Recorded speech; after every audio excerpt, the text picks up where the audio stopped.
alumnas y alumnos de secundaria. Les damos la bienvenida a una emisión más de Aprende en Casa. Pero antes de iniciar, preparen papel y lápiz para que anoten las ideas principales que vayan identificando, así como las dudas que les surjan. Al final de cada programa podrán incorporar estos apuntes a su carpeta de experiencias para presentarla a su docente cuando llegue el momento de regresar a sus planteles escolares. En esta ocasión abordaremos un tema de la asignatura de Historia, segundo grado.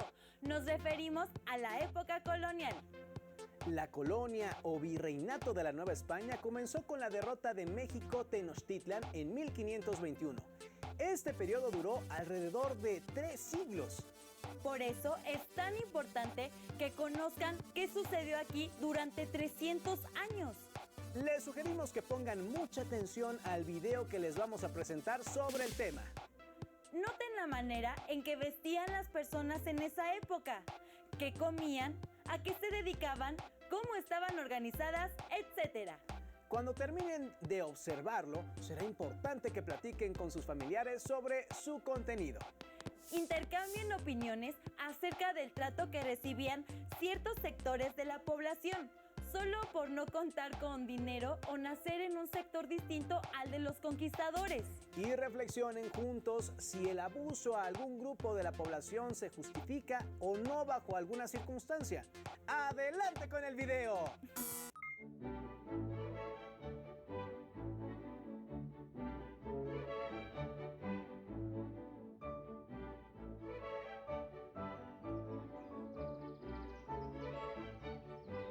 Gran parte del carácter actual de la sociedad mexicana deriva directamente de la llamada época colonial. Etapa marcada por el sojuzgamiento y las relaciones de poder que impone la corona española en el Nuevo Mundo. Durante la colonia floreció también buena parte de la cultura y la identidad que nos hace ser lo que hoy somos.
La época colonial inicia después de la caída de México Tenochtitlan en 1521 y finaliza 3 siglos después con la proclamación de independencia.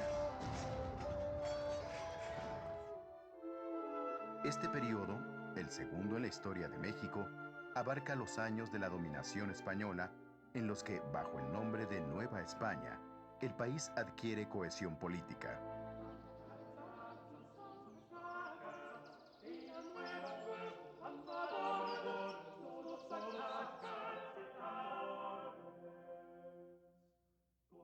Durante la época colonial, se experimentó la dominación junto con la convivencia.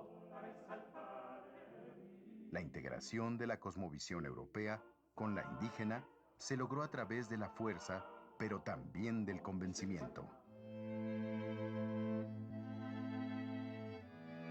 Sin embargo, la forma de vida de los tiempos prehispánicos persistió al lado de las actividades y costumbres de los españoles.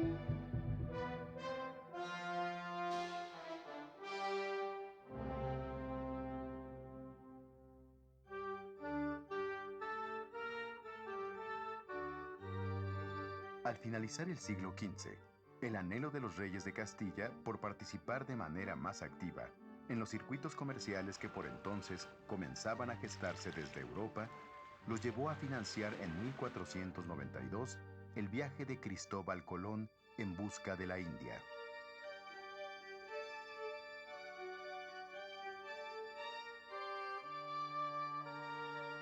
Fue tal el éxito de la expansión que a la vuelta de 2 generaciones, el emperador Carlos V pudo decir que en sus dominios no se ponía el sol. La conquista de Mesoamérica fue la guía para Hernán Cortés, quien en 1519 organizó su penetración en el continente desde Veracruz. Durante la expedición, la visión estratégica y política del conquistador español lo llevó a sumar fuerzas, celebrando alianzas con pueblos enemigos de los mexicas, principalmente con los señoríos tlaxcaltecas.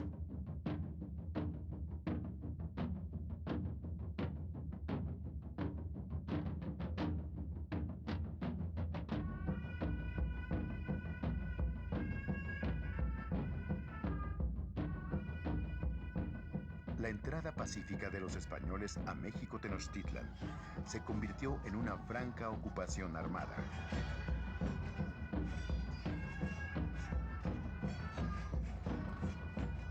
Los conquistadores sometieron y aprisionaron al monarca Moctezuma.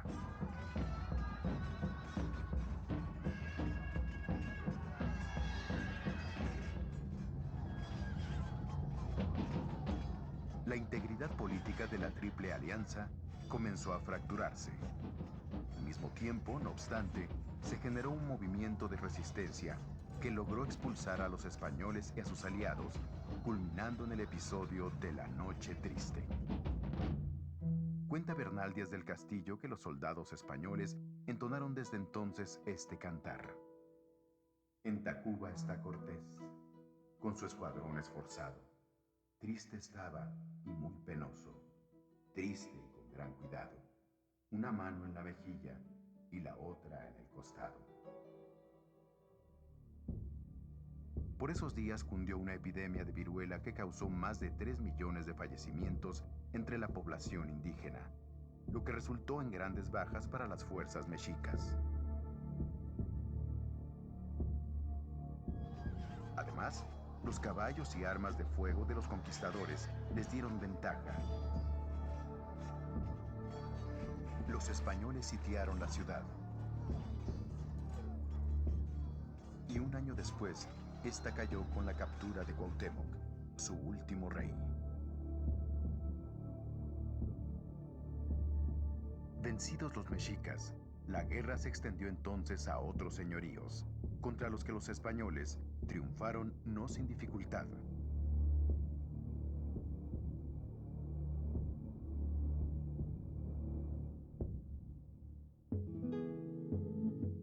Una relación de dominio se estableció entre los españoles y cada uno de los señoríos, que eran más de 500. Mediante el sistema de la encomienda, cada señorío se adjudicó a un conquistador, quien se hacía cargo de cobrar los tributos que antes detentaban los nobles mexicas.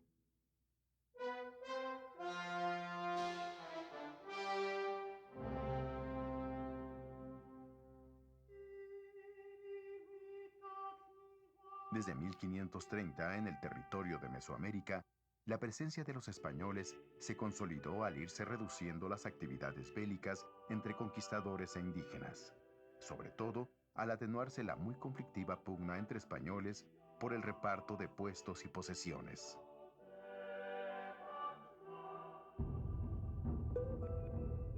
Igualmente, el poder del monarca español se reafirmó con el desplazamiento de los conquistadores de los cargos importantes del gobierno novohispano y la ocupación de estos por funcionarios letrados venidos de la península. A pesar de los reclamos de los antiguos soldados españoles, la corona se impuso y se hizo representar por un peninsular perteneciente a la nobleza, el virrey. El sistema de cabildos o ayuntamientos castellanos, adaptados a las nuevas condiciones, fue el sistema de gobierno bajo el cual se organizaron los nuevos dominios.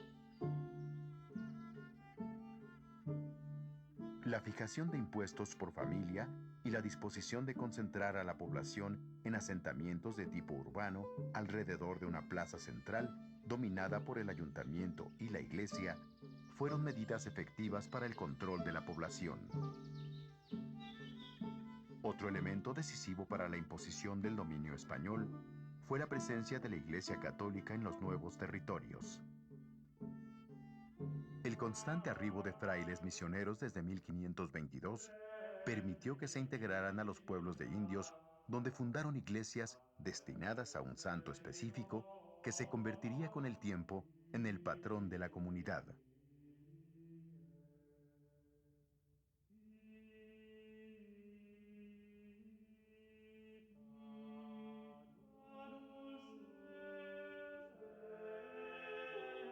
Amén del adoctrinamiento que permitió que las nuevas generaciones vivieran el cristianismo como algo natural, los religiosos realizaron labores de difusión y rescate cultural y lingüístico que permanecen como fieles testigos de esta época histórica.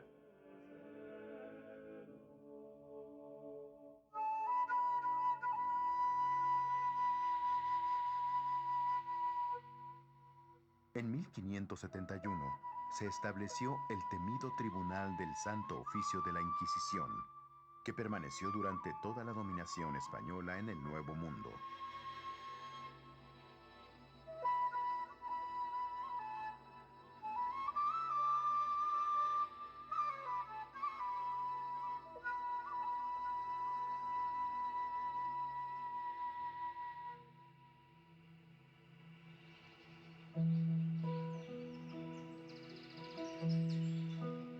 Fue por esos años cuando los frailes concluyeron sus espléndidas obras arquitectónicas y las manifestaciones artísticas asociadas a ellas, y en las cuales ya se observaban ricas expresiones de la mezcla de culturas.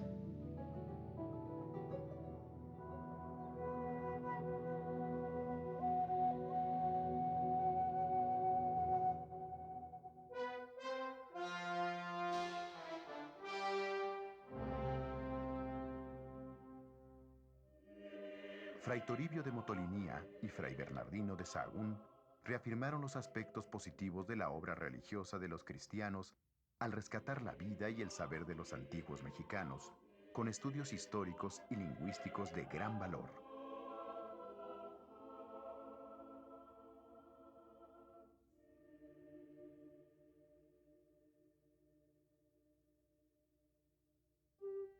Surgió el mestizaje, tanto en lo biológico como en lo cultural.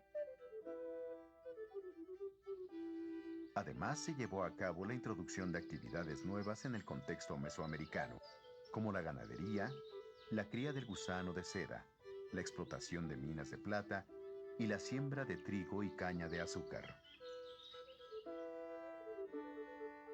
La Nueva España ingresaba a los circuitos mundiales de intercambio, mientras la corona española pudo concretar su sistema de gobierno en tierras mexicanas alrededor de 1600.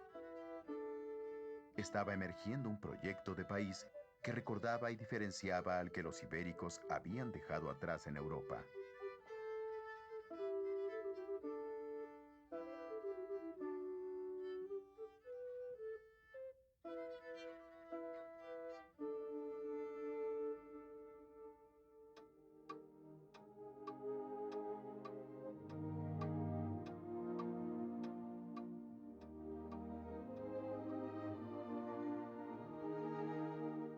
Este periodo se distinguió por su florecimiento cultural. La disponibilidad de fortunas destinadas a la arquitectura, la profusión en las artes plásticas y el ingenio en la literatura y la música descollaron en sus diversas manifestaciones.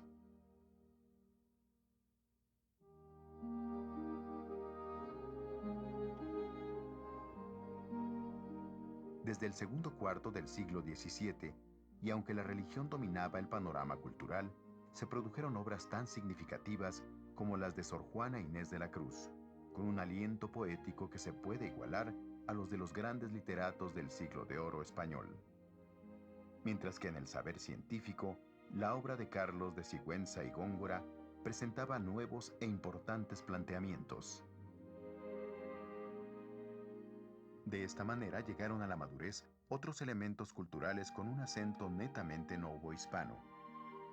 La cocina, el vestido, el lenguaje, la música popular y la danza reflejaron la personalidad del mestizaje y de la influencia oriental y africana, presente en la seda y el marfil, la cerámica, los fuegos artificiales y las peleas de gallos. La identidad característica de la Nueva España se manifestó con transparencia en la práctica de varios cultos religiosos de carácter mariano, pero ninguno poseyó el enorme significado otorgado a la Virgen de Guadalupe, sobre todo a partir de 1648, cuando su veneración se expandió desde su santuario original.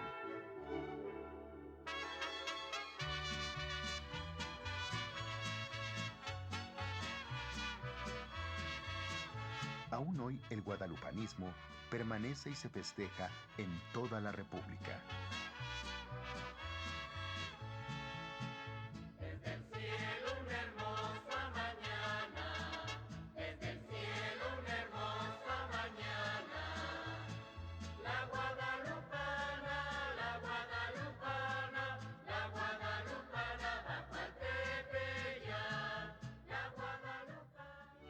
Hacia la mitad del siglo XVIII, Nueva España era ya un país con identidad propia, no obstante su carácter colonial.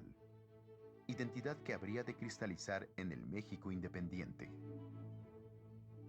Estos esfuerzos por dotar al país de una identidad auténtica eran llevados a cabo por una reducida élite que apenas sobrepasaba el número de 1000 personas. Sin embargo, las identidades más consolidadas tenían lugar en los sentimientos regionales, en la individualidad de los pueblos que, aunque fragmentarios, aún constituían el núcleo básico de la vida social y cultural.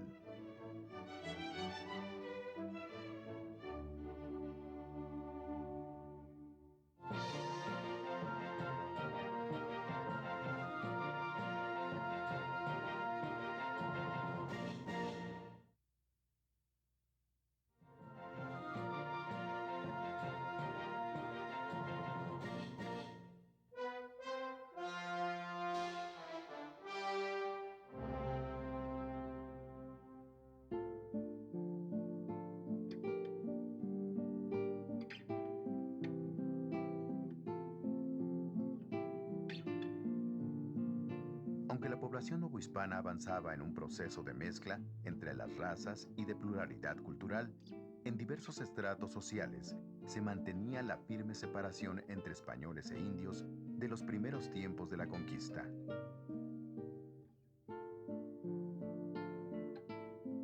La corona influyó en este panorama de manera directa, ejerciendo una política cada vez más alejada de una legitimidad sustentada en la justicia y volcada en la reafirmación de su poder y de su apetito fiscal. Así, desde diferentes aspectos de la existencia del país, se evidenciaban alternativamente rasgos tanto de integración como de dispersión. Con la venta de cargos políticos, las familias novohispanas tuvieron además mayores posibilidades de intervenir directamente en los asuntos del gobierno.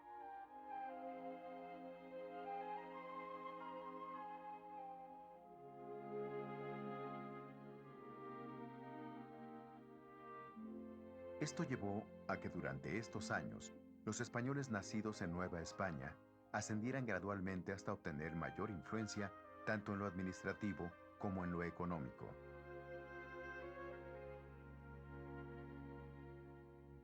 La incapacidad de España para limitar y gobernar a estos americanos les dio una enorme libertad de acción.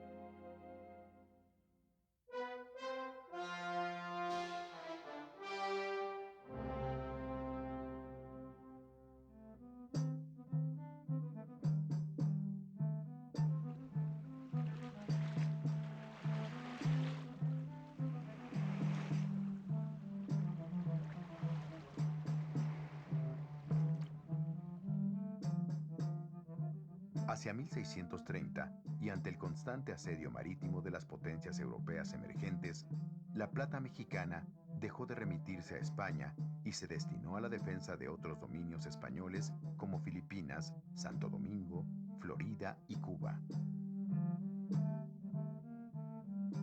Casi la mitad de los ingresos fiscales de la Nueva España se destinaron a estos menesteres.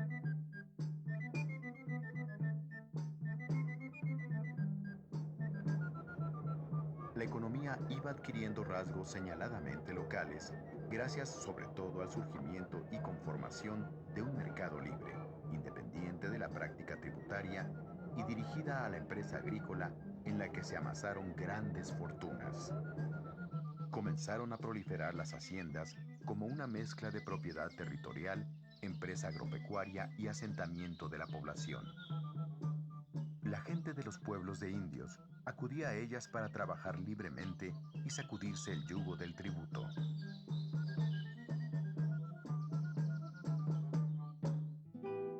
La economía de Nueva España crecía con el fortalecimiento del comercio colonial, su rica producción agrícola y, especialmente, un nuevo auge minero, manifestado en la explotación de la plata en Chihuahua y Álamos, y sobre todo, el descubrimiento de nuevos yacimientos en Guanajuato, Real del Monte y Tasco.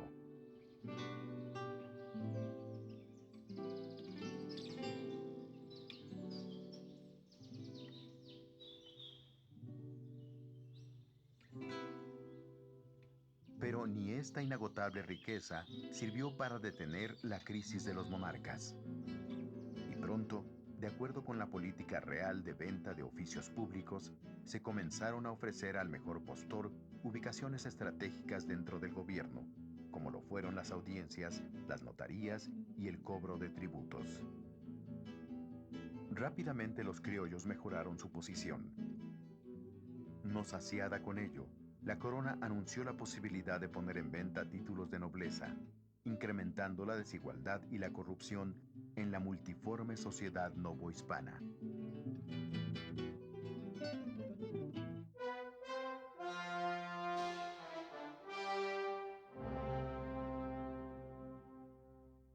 En el ámbito internacional, las actividades bélicas de los ingleses, franceses y holandeses lograron tomar el Caribe.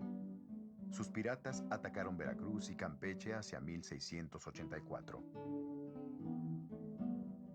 Estos acontecimientos, junto con la fundación de la Luisiana por los franceses y la toma de Jamaica por los ingleses, amenazaron zonas de influencia del imperio y delataban la decadencia del poder político español y el encumbramiento de otras potencias europeas. En este contexto, el futuro de Nueva España durante el siglo XVIII dependía de la llegada al trono de un heredero de la Casa de los Borbones que gobernaban Francia, en sustitución de la dinastía de los Habsburgo de Austria. Inspirado en el llamado despotismo ilustrado, el nuevo rey de España, Carlos III, llevó a cabo un sinnúmero de ajustes y modificaciones con la finalidad de sustituir la burocracia colonial por considerarla ineficiente y corrupta. Pero sobre todo, planteó nuevas y más severas formas de captación de impuestos que dañaron profundamente la economía e hicieron surgir el resentimiento de los novohispanos hacia el gobierno del Borbón. La población de la Nueva España hacia 1750 estaba conformada por menos de 20.000 españoles peninsulares que gobernaban a 4,5 millones de habitantes, la mitad de estos ligados a pueblos de indios y el resto compuesta por criollos, mestizos y mulatos.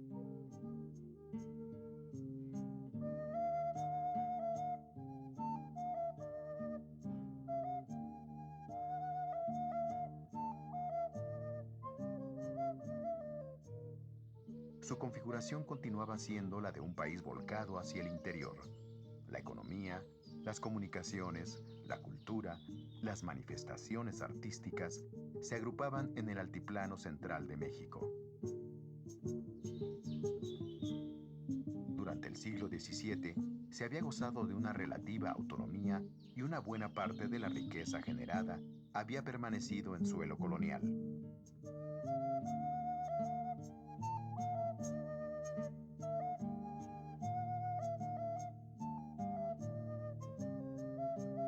Pero las reformas de la corona presagiaban cambios políticos y la sustracción de estas fortunas para tierras españolas.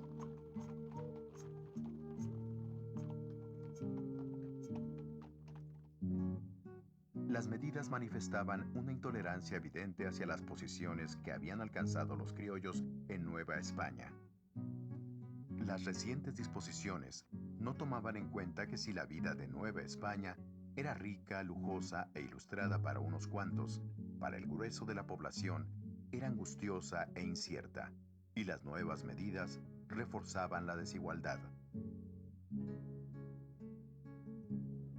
Después de 300 años de dominación, en el fondo de la sociedad colonial existía un intenso malestar causado por las diferencias sociales y económicas. Los diversos elementos que constituían a esta sociedad buscarían en un futuro cercano los medios para acabar con estas profundas desigualdades generadas a lo largo de su historia.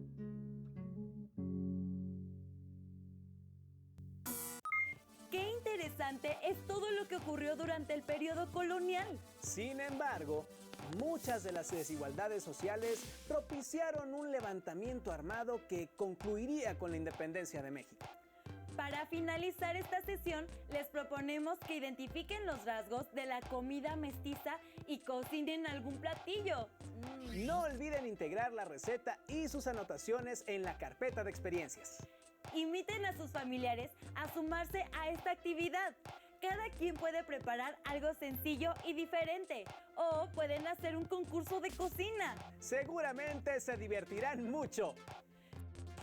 Si les interesa conocer más sobre la literatura en Nueva España, les invitamos a leer Sor Juana Inés de la Cruz, de Carmen Saucedo Zarco, en el que podrán conocer distintos ámbitos de su vida.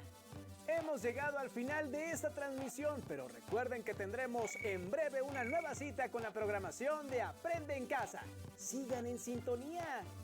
¡Hasta pronto!